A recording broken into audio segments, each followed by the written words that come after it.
awali yang saya hormati. Saya ingin mengawali dengan menekan pembelian antibiotik di apotek harus lebih diperketat untuk mencegah resistensi antibiotik. Saat ini, resistensi antibiotik menjadi salah satu masalah kesehatan yang paling mendesak di dunia. Kemudian, pada Peraturan Menteri Kesehatan Republik Indonesia Nomor 28 Tahun 2021 tentang ada beberapa poin penting mendukung bahwa pembatasan terkait penggunaan antibiotik. Dengan adanya aturan ini, fasilitas kesehatan terkait untuk menggunakan antibiotik hanya ketika benar-benar diperlukan saja, mengurangi resiko penggunaan berlebihan yang dapat mempercepat resistensi. Terima kasih. Sebelumnya, saya sebagai pembicara kedua izin menjabarkan beberapa data mengenai sebelum saya menyampaikan argumen, izin menyampaikan beberapa data di mana kami itu sebagai tim pro kan setuju akan memperketat pembelian antibiotik di apotek. Bahwa penelitian dari Universitas Gadjah Mada menunjukkan bahwa sekitar 60% pasien di Indonesia itu mengonsumsi antibiotik tanpa resep. Nah, oleh karena itu pembatasan pembelian antibiotik di apotek itu sangat diperlukan untuk memastikan bahwa antibiotik hanya digunakan ketika benar-benar dibutuhkan dan sesuai dengan resep medis. Selain itu, pada bab 6 Undang-Undang Nomor 17 Tahun 2023 tentang kesehatan juga mengatur tentang tanggung jawab pemerintah dan pemerintah daerah, yang isinya itu bahwa pemerintah pusat dan pemerintah daerah bertanggung jawab merencanakan, mengatur, menyelenggarakan, membina, dan mengawasi penyelenggaraan upaya kesehatan yang bermutu, aman, efisien, merata, dan terjangkau oleh masyarakat. Dari kata aman tersebut dapat kita simpulkan bahwa kalau misalkan kita tidak memperketat adalah efek sampingnya resistensi yang merupakan masalah utama WHO yang sampai saat ini itu masih belum bisa kita atasi. Terima kasih atas kesempatannya. Terima kasih untuk pembicara sebelumnya dan tanggapan dari tim kontra. Sebelumnya, saya izin menjawab dari pertanyaan dari tim kontra. Apa sih langkah konkret yang bisa dilakukan dari memperketat pembelian antibiotik ini di apotek?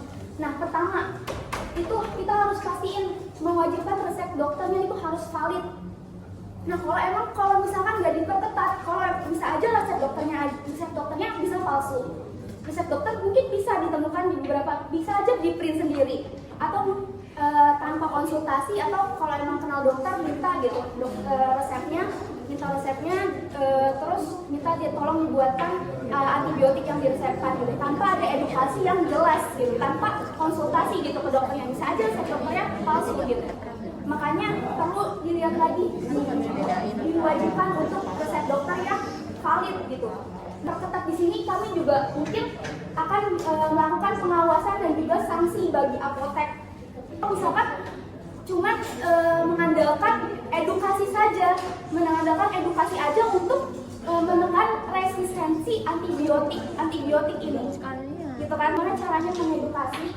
Kalau misalkan pasiennya itu nggak konsultasi ke dokter terlebih dahulu, terus hanya mau beli obatnya tanpa resep dokter. Nah, antibiotik juga bisa disalahgunakan di sektor peternakan itu kan.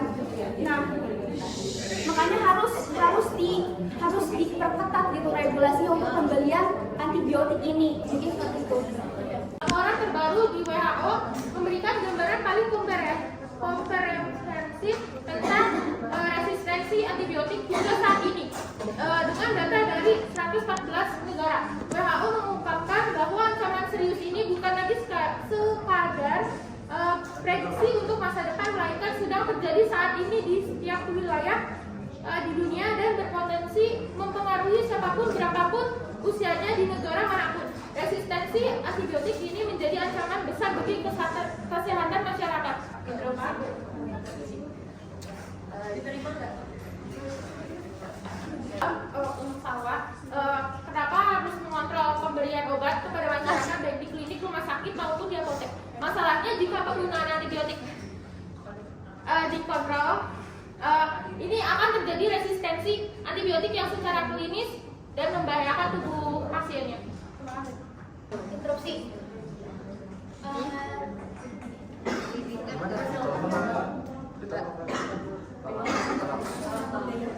Ditolak.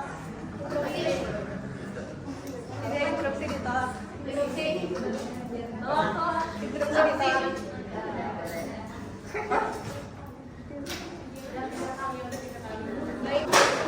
Jadi arti kata di perkataan tadi saya sudah jawab juga untuk lebih dicek kembali mengenai resep dokter yang diberikan. Apakah resep dokter yang diberikan apakah benar diberikan oleh fasilitas kesehatan tersebut dan diberikan oleh dokter tersebut? Karena dikhawatirkan adanya resep dokter yang ilegal dan dari dari tim kalian belum menanggapi hal tersebut gitu. Ini saya akan memberikan statement wasit dari kelompok kami. Jadi kami di sini ingin menegaskan bahwa pengetatan regulasi penggunaan antibiotik adalah langkah yang sangat penting dalam menghadapi tantangan kesehatan yang semakin besar di dunia ini. Antibiotik ini sejak ditemukan memang memberikan banyak manfaat, tetapi pada saat ini kita sedang dihadapkan oleh ancaman serius yaitu resistensi antibiotik. Fenomena ini bukan hanya menyerang kita secara individu, akan tetapi akan memberikan efek domino, bahkan yang nggak kita sangka-sangka gitu.